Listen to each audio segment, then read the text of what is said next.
हरे कृष्णा। आज हम भगवद गीता यथारूप के चौथे अध्याय के श्लोक संख्या 8 का अध्ययन करने वाले हैं। इस अध्याय में अब तक हमने भगवद गीता के इतिहास को जाना है और ये भी जाना कि भगवान को स्वयं फिर से गीता का ज्ञान अर्जुन को देना पड़ा, क्योंकि काल क्रम में गुरु शिष्य परंपरा नष्ट हो जाने के कारण भगवद गीता का मूल प्रयोजन लुप्त सा हो गया था। भगवद गीता का मुख्य उद्देश्य है कृष्ण प्रेम उत्पन्न करना, और जब कृष्ण प्रेम उत्पन्न हो जाता है तो मनुष्य स्वतः ही भगवान की सेवा करने लगता है, और यही मनुष्य का मूल धर्म है। क्योंकि चैतन्य चरितामृत में महाप्रभु ने कहा है, जीवेर स्वरूप होय नित्य कृष्ण दास। और जब व्यक्ति यह जान लेता है तो वह प्रेम से कृष्ण सेवा करने लगता है और उसका सुदुर्लभ मनुष्य जीवन सफल हो जाता है। हम सब भी भगवद गीता के छात्र हैं और भगवद गीता को पढ़कर समझने का प्रयास कर रहे हैं, ताकि हम अपने सुदुर्लभ मनुष्य जीवन को सफल कर सकें।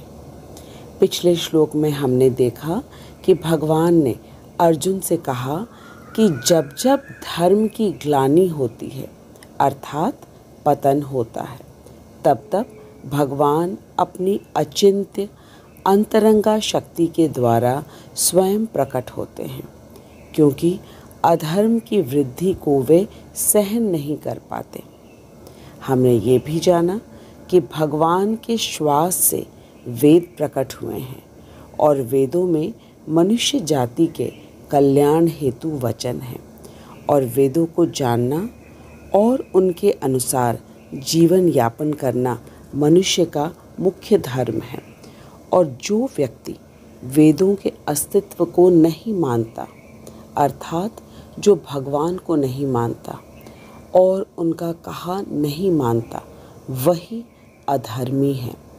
और जब जब ऐसे अधर्मी के अधार्मिक कार्यों की वृद्धि हो जाती है, तब तब भगवान स्वयं आते हैं इनको नियंत्रित करने के लिए। अर्जुन को ये बात तो भगवान की अच्छी तरह समझ में आ गई, लेकिन वह ये सोचने लगा कि भगवान के तो अनेक अनुचर हैं जो सक्षम हैं इन अधार्मिक लोगों को दंड देने के लिए, तो फिर भगवान को स्वयं आने का क्या प्रयोजन है। भगवान सर्वज्ञ हैं। उन्होंने अर्जुन की मन की बात को पढ़ लिया, और इससे पहले कि अर्जुन स्वयं उनसे ये बात पूछे, भगवान स्वयं ही बोलने लगे। और जो भगवान ने कहा वह है आज का श्लोक संख्या 8। आइए अब हम भी भगवान के कहे श्लोक का वाचन करते हैं। परित्राणाय साधूनां विनाशाय च दुष्कृतां धर्म संस्थापनार्थाय संभवामि युगे युगे। परित्राणाय साधूनां विनाशाय च दुष्कृतां धर्म संस्थापनार्थाय संभवामि युगे युगे। परित्राणाय उद्धार के लिए, साधूनाम भक्तों के, विनाशाय संहार के लिए, च तथा दुष्कृताम दुष्टों के, धर्म के, संस्थापन अर्थाय पुनः स्थापित करने के लिए, संभवामि प्रकट होता हूँ, युगे युग में। भगवान अर्जुन से कह रहे हैं कि भक्तों का उद्धार करने, दुष्टों का विनाश करने तथा धर्म की फिर से स्थापना करने के लिए मैं हर युग में प्रकट होता हूँ। भगवान ने अर्जुन से कहा कि मैं भक्तों का उद्धार करने के लिए और दुष्टों का विनाश करने के लिए तथा धर्म की पुनः स्थापना करने के लिए मैं हर युग में प्रकट होता हूँ। आइए अब हम श्रीला प्रभुपाद के तात्पर्य को पढ़कर इस श्लोक को खूब अच्छी तरह समझते हैं। जगत गुरु श्रीला प्रभुपाद की जय, अनंत कोटि वैष्णवों की जय। प्रभुपाद कह रहे हैं कि भगवत गीता के अनुसार साधु या पवित्र पुरुष कृष्ण भावना भावित व्यक्ति ही है। अधार्मिक लगने वाले व्यक्ति में भी यदि पूर्ण कृष्ण चेतना हो तो उसे साधु ही समझना चाहिए। आइए हम सबसे पहले ये समझते हैं कि कृष्ण भावना भावित व्यक्ति के क्या लक्षण होते हैं। जो व्यक्ति कृष्ण भावना भावित होता है उसे पूर्ण ज्ञान होता है कि कृष्ण भगवान हैं और वह उनका अंश है और उनका स्वरूप है नित्य कृष्ण दास। इस बात को हम कई बार समझ चुके हैं शरीर में पेट के उदाहरण से। जिस प्रकार जब पेट स्वस्थ होता है तो पूरा शरीर स्वस्थ एवं प्रसन्न होता है। शरीर में जो पेट का स्थान है वही हमारे जीवन में कृष्ण का स्थान है। और जो व्यक्ति निरंतर कृष्ण चिंतन करता है और अपने प्रत्येक कार्य को कृष्ण की ही प्रसन्नता के लिए करता है वही सही मायने में कृष्ण भावना भावित कहलाता है और यही व्यक्ति साधु है। भगवान ऐसे साधु के लिए भगवद गीता यथारूप के 9वें अध्याय के श्लोक संख्या 30 और 31 में ये कह रहे हैं, अपि चेत सुदुराचारो भजते माम अनन्य भाग साधुरेव स मंतव्यः सम्यक व्यवसितो हि सः। भगवान कह रहे हैं कि यदि कोई जघन्य से जघन्य कर्म करता है किंतु यदि वह भक्ति में रत रहता है तो उसे साधु मानना चाहिए, क्योंकि वह अपने संकल्प में अडिग है। तो भगवान ने स्पष्ट कह दिया कि यदि कोई जघन्य से जघन्य कर्म करता है किंतु यदि वह भक्ति में अपने रत रहता है तो उसे साधु ही मानना चाहिए, क्योंकि वह अपने संकल्प में अडिग है। प्रभुपाद कह रहे हैं कि इस श्लोक में मंतव्य शब्द बहुत बलशाली है। यदि कोई इस नियम को नहीं मानता और भक्त पर उसके पतन के कारण पर हंसता है तो वह भगवान के आदेश की अवज्ञा करता है, क्योंकि भगवान ने कहा है कि यदि कोई दुराचारी भी है लेकिन वह अगर भगवान का भक्त है तो उसे साधु ही मानना चाहिए। फिर आगे भगवान श्लोक संख्या 31 में कह रहे हैं, क्षिप्रम भवति धर्मात्मा शाश्वत शांतिम निगच्छति कौन्तेय प्रतिजानीहि न मे भक्त प्रणश्यति। भगवान कह रहे हैं कि ऐसा व्यक्ति जो पुराने आदतवश अगर कोई गलत कार्य करता भी है या अधर्म का कार्य करता हुआ प्रतीत होता है तो वह तुरंत ही धर्मात्मा बन जाता है और स्थायी शांति को प्राप्त होता है। हे कुंती पुत्र, निडर होकर घोषणा कर दो कि मेरे भक्त का कभी भी विनाश नहीं होता है। प्रभुपाद कह रहे हैं कि भगवान ने स्वयं कहा है कि यदि कोई भक्त जघन्य से जघन्य कार्य करता प्रतीत होता है वह तुरंत ही धर्मात्मा बन जाता है और स्थायी शांति को प्राप्त होता है। ऐसा इसलिए हो पाता है क्योंकि भक्त भगवान को अपने हृदय में हमेशा चिंतन करता रहता है और इसके फल स्वरूप उसके सारे पाप पूर्ण कल्मश धुल जाते हैं। निरंतर भगवान का चिंतन करने से स्वतः ही वह शुद्ध हो जाता है। वेदों के अनुसार ऐसा विधान है कि यदि कोई अपने उच्च पद से नीचे गिर जाता है तो वह अपनी शुद्धि के लिए उसे कुछ अनुष्ठान करने होते हैं, किंतु यहाँ पर ऐसा कोई प्रतिबंध नहीं है, क्योंकि शुद्धि की क्रिया भगवान का निरंतर स्मरण करने रहने से पहले से ही भक्त का हृदय शुद्ध हो जाता है। अतः हरे कृष्ण कृष्ण कृष्ण हरे हरे, हरे राम राम राम हरे हरे इस मंत्र का अनवरत जप करना चाहिए। यही भक्त को आकस्मिक पतन से बचाएगा। इस प्रकार वह समस्त भौतिक कल्मशों से सदैव मुक्त रहेगा। अब हमने साधु की परिभाषा को अच्छे से समझ लिया। अब हम आगे देखते हैं कि भगवान क्या कह रहे हैं। भगवान कह रहे हैं विनाशाय च दुष्कृताम। दुष्कृताम का अर्थ है दुष्टों के और विनाशाय का अर्थ है संहार करने के लिए। भगवान भगवद गीता यथारूप के 7वें अध्याय के श्लोक संख्या 15 में कह रहे हैं न माम दुष्कृतिनो मूढ़ा प्रपद्यन्ते नराधमाः मायया अपहृत ज्ञाना आसुरम भावम आश्रिताः।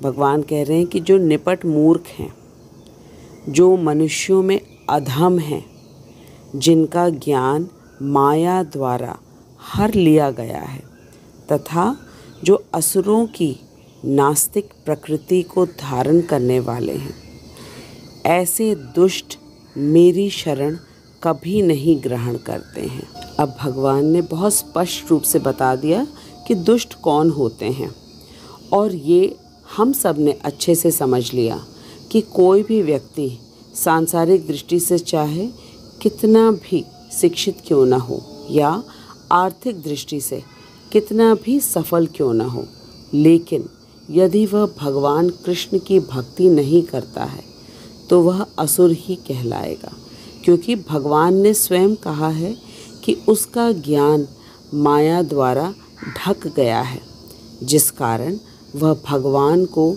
देखने में अक्षम है। श्रील प्रभुपाद कहते हैं कि संसार में ऐसे बहुत से नास्तिक हैं जो भगवान के अस्तित्व को नहीं मानते।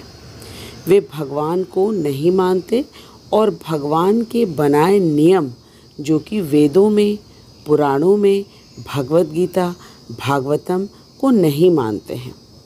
वे इतने मंद बुद्धि होते हैं कि वे इस पृथ्वी में बदलते हुए मौसम को, जैसे कि सर्दी, गर्मी, वर्षा ऋतु के बदलाव को देखकर भी समझ नहीं पाते कि इन सभी परिवर्तन के पीछे कोई महान व्यक्ति है।